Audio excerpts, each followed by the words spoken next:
People in some devastated New Jersey shore towns are fearful of looters. Look at this sign seen in front of a house in Toms River, New Jersey. Quote, "House is occupied. Owner is legally armed." This one in Mantoloking, New Jersey is more direct, clearly. Looters will be shot. Bodies thrown in river. All rise, Judge Andrew Napolitano is here. All right, Judge, do you approve of such signs? If you wouldn't mind allowing me to change the question, does the Constitution approve of such signs? The answer is yes. It's a question of the First Amendment, free speech, and the Second Amendment, the right of people to keep and bear arms. In terms of the First Amendment, it's not a direct threat. It doesn't harass or threaten a particular individual, and it doesn't suggest that a crime should be committed. So it's clearly protected speech. It's a little startling to see, admittedly. When your producer sent me these signs early this morning, it's startling, but it's lawful. But so's a gun. A gun is a startling sight. Correct. So now the question becomes, can you use this gun? Yes, I want to know that. What now? Okay, I'm inside my own house. I've got a legally registered firearm, and it is loaded. Yes. Somebody comes up to the door, and I think, now, in what circumstances can I shoot them? The person has to pose a threat using deadly force. In whose judgment?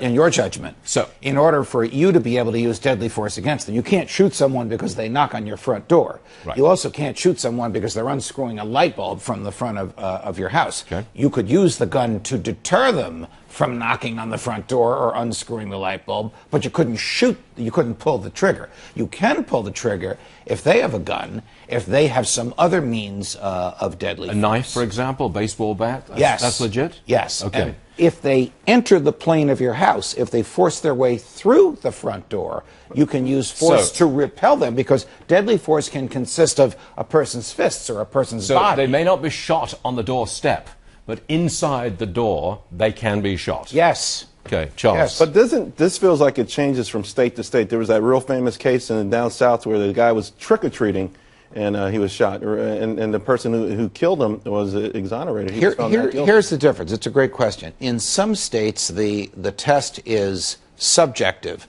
What did the homeowner actually think?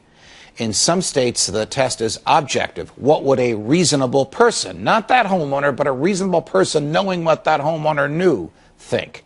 So in cases where it's what did he actually think, the homeowner usually wins. In cases where what would a reasonable person have thought, the homeowner could win or lose. It seems to me that the Constitution allows the right to bear arms, gives us the right to bear arms precisely for this reason. You're the protection correct. of your life and property. You're absolutely correct. And the recent case, the Heller case, Heller versus the District of Columbia, the Supreme Court said just exactly that. We're not talking about on a public street. We're not talking about downtown. We're talking about on your property, in your house. But not in your car. Not in your car. That would vary from state to state. But what does not vary is on your property and in your house, as long as the gun is lawfully owned. Judge, you're very clear. Clarity is something we like. It's easy to be clear when you agree with the law, Stuart. Yes, it is. It is. Stuart, sometimes it makes sense. Did you just have a helium balloon that you just, or is that you mimicking? That's Her Majesty. Oh, that's Your Majesty. I don't recognize my voice, Elizabeth. Quiet on the set, please. I want you to call the election tomorrow. Who wins? Not who do you want to win, who wins? Romney. Charles. Romney. Liz. It's going to be a toss-up to the wire. Don't hedge. Obama. Okay. And now we know where we all stand, don't we, Liz? I'm not saying I'm standing there. I just see the polls. See you Wednesday morning.